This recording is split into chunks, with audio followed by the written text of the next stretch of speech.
past Saturday would have been UFC 249, Khabib Nurmagomedov versus Tony Ferguson, and I'll put myself in as one of those fans that was disappointed not to see that fight.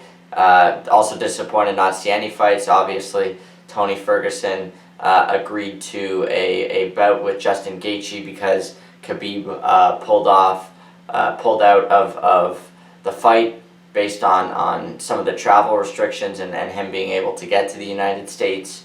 So, how do I feel about UFC 249? I feel good right now considering it's supposed to be on May 9th. It was announced today by Dana White that it is going to be the UFC event on May 9th will be deemed UFC 249, and he does still anticipate to have many of the fights that have been either canceled or postponed put onto this card.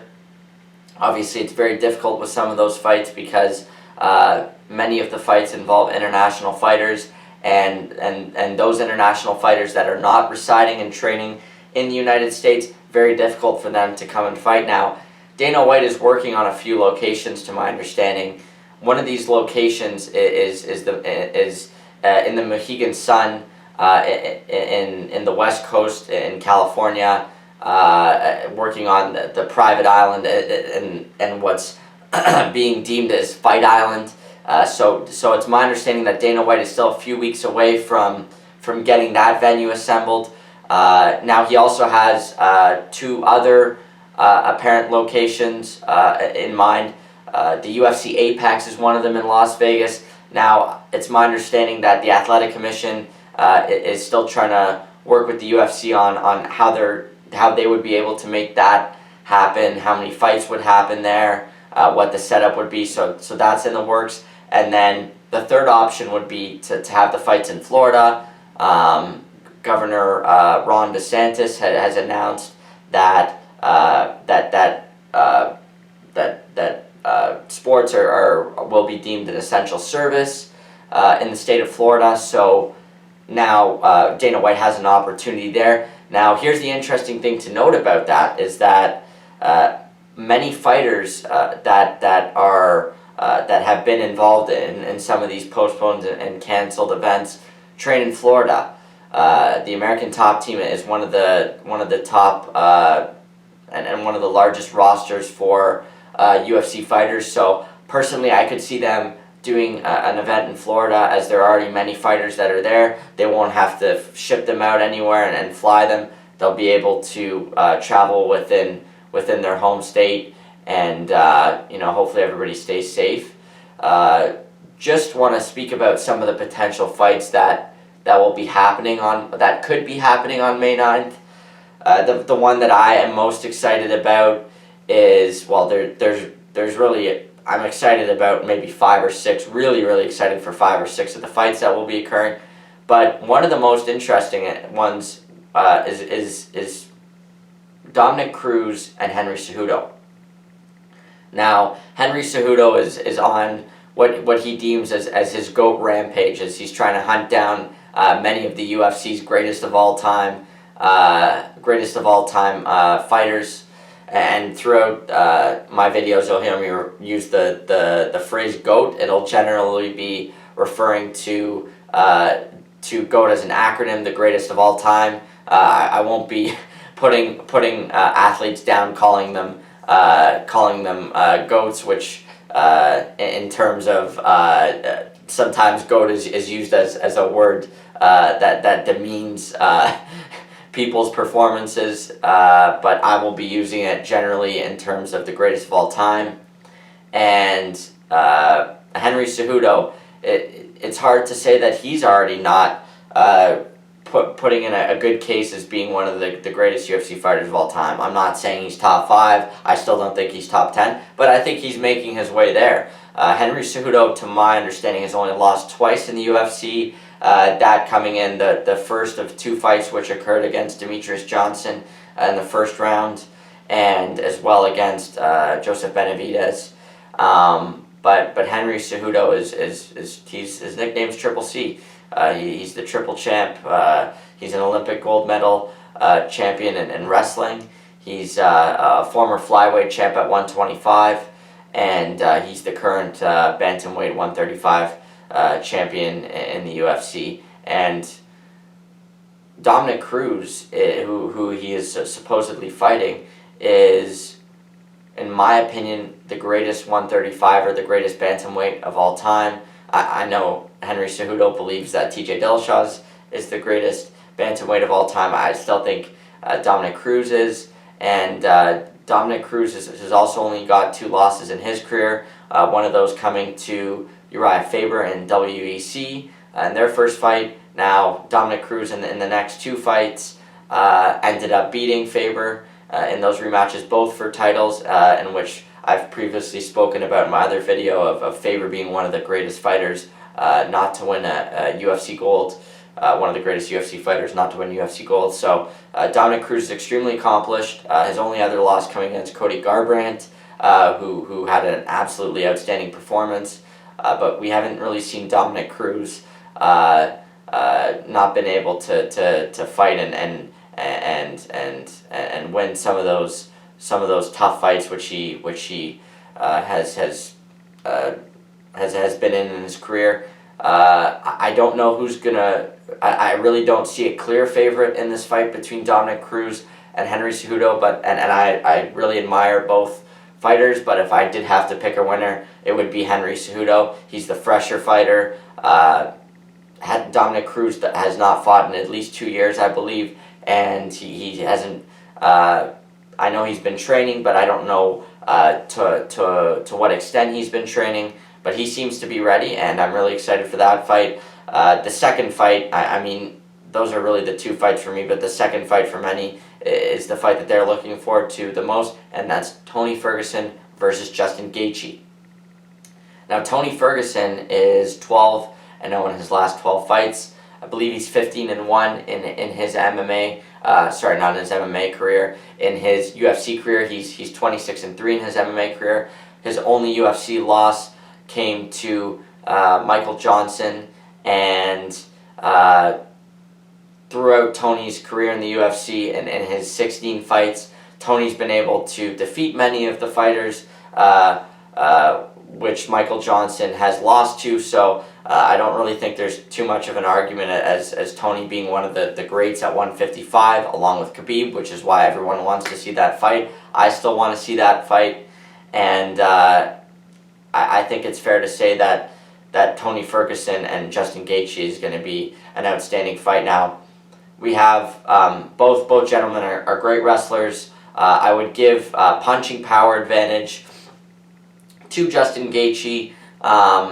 Many of his fights in recent time have come via him knocking out the opponent. His most recent fight being that of Cowboy Cerrone in Vancouver. Vicious knockout. Now, let's not dismiss Cowboy Cerrone. Let's not talk about how some people think he has a weak chin. He's still one of the greatest UFC fighters of all time. Again, by saying that, I'm not saying he's in the top 10, but he does have the most wins in UFC history, and he's fought some top-level fighters, and we're not going to take anything away from his accomplishments, but Justin Gaethje has been a force in the UFC.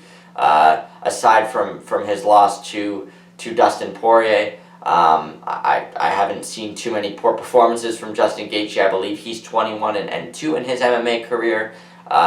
With both of those losses, I believe, coming in the UFC, but he's an extremely accomplished fighter. He's a great wrestler. It's going to be interesting to see how much him and Tony wrestle. I think Justin will try to keep the fight standing up. I think he'll have a better advantage to win that fight, but again, we're not taking anything away from Tony Ferguson. Tony Ferguson has all the tricks in his bag. He's great on the ground. Obviously, the Darce choke is one of the most iconic submissions in UFC history, and Tony is still a great boxer. It'll be interesting to see where he wants to take the fight. I see him wanting to bring the fight to the ground, trying one of his famous submissions. Whether it's the Darce choke or whether it's a rear naked choke or some other submission off of his back. I see him fighting in that position. Obviously, we know Tony Ferguson to be one of the best off his back in UFC history, and I see Tony winning by submission. I see it coming in the third or second or third round. I think Justin Gaethje's going to come out throwing bombs, as many would anticipate, and we'll just have to see what happens. We'll have to see if these fights happen. There's two more fights that have me really excited for UFC 249 on May 9th, and it's Francis Ngannou, hopefully I'm pronouncing his name correctly, and Jairzinho Rozenstruik, hopefully I'm pronouncing his name correctly, and he's from Suriname, so I don't know how his name is pronounced there, but please let me know in the comments if you do know how it's pronounced, as I'm still trying to figure that out. But they're two of the best heavyweights on the planet. I'd argue that they're probably the next two best heavyweights on the planet, next to Stipe Miocic. I don't know where Daniel Cormier fits into that conversation right now. Obviously, coming off the second fight of what's supposedly going to be a trilogy with Stipe Miocic. I don't know. Daniel Cormier said he was up in the high 250s in terms of his weight, so he's about 10 pounds heavier than his normal walking weight. We'll see, what his last fight will look like. He's been saying in terms of his interviews with Ariel Helwani that his last fight will probably come in an arena or a stadium without fans, so in a venue without fans. So it's tough, but those four guys seem to be the top heavyweight contenders. Those four guys seem to be the top heavyweights in the UFC. Curtis Blades is another guy. Curtis Razor Blades, another guy who I really like. And he's supposedly fighting in Saskatoon in July. We'll see if that fight still happens. But I think that the fight that's supposedly going to occur on May 9th between Jairzinho Rozenstruik and Francis Ngannou should probably be an interim title fight for the heavyweight belt. The reason why I think that Stipe Miocic is very busy right now in terms of his duties as a firefighter, in terms of his duties, working and trying to help people get better and make sure the world's still going around. Especially, I believe he's from Ohio. I don't know if he's from Columbus, but he has a lot of work that he's doing there right now. So thank you, Stipe, for keeping your community in good shape. And I don't see Stipe fighting soon because of that. Who knows when this fight's going to happen? I mean, Stipe might not fight for another year, and in that case, I think this is why this fight should be deemed an interim title fight. And I think Francis Ngannou is going to come out with the win. I see him probably getting a knockout in the first or second round, but Rozenstruik's a very dangerous fighter, and that should be great. The last fight that's supposedly on this UFC 249 card, we know that Amanda Nunes won't be fighting now, apparently, because of some injuries and difficulties getting to the United States to fight Canadian Felicia Spencer. So that's not one of the excited fights that will be happening now. The exciting fights that will be happening now. But the fourth fight I'd like to mention that is supposedly still going to happen is Vicente Luque, hopefully I'm saying his name right, or Vicente Luque, against American Nico Price. And both of them are extremely exciting fighters. If you don't believe me, go back and watch Luque's last fight against Platinum Perry, or one of his last two fights against Mike Platinum Perry. It's a brawl. It's a 5-round, not 5-round.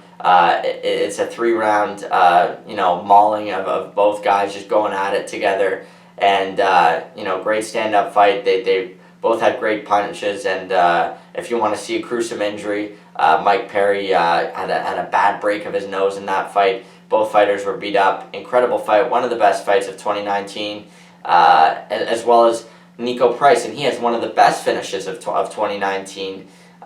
His finish of James Vick. It was a brutal upkick, right to James Vick's chin, right on point, and he was probably losing that fight up to that point when he knocked out James Vick. Robert Whittaker on a podcast which he appeared on believes that James Vick is a great fighter and unfortunately was knocked out, but he was probably winning the first round. And it just shows what Nico Price is able to do. Like Tony Ferguson, he might not be as good as Tony Ferguson, off of his back, but he can fight off his back. He's known for fighting off of his back. He's very dangerous in that position. He's a good striker, and he's got good all-around games, so that'll be a very interesting fight. Now, I forgot to mention this, but Luque and Price have already fought. Luque won their first meeting, and both fighters seem extremely excited for this opportunity of a rematch. And I think it's going to be very big in terms of the next guy to enter the top or will begin to enter the top of welterweights. I don't see either of those guys being a top 5 welterweight, but they'll certainly, with a win, will be able to start to creep into that conversation. I'm definitely going to be ranking some of the divisions and the fighters that I think are best, not just in terms of how the UFC ranks them, but how I personally rank them, so stay tuned for that. But very excited for that fight. Very excited for many of the other fights on the 249 card if Greg Hardy and Yorgan De Castro end up fighting. So we'll see what ends up happening with this card. There's obviously a lot of question marks, and we'll all be following. We'll all be following and seeing what Dana White's next move is, what the UFC's next move is, and hopefully you enjoyed the content of this video. And if you're an MMA fan, feel free to check out. I should have a few more MMA videos that will be uploaded soon on both the YouTube channel, which is The Intermission, and hopefully I'll have some content up on Instagram soon. The Instagram handle is _intermission_Toronto, and our Facebook page, The Intermission.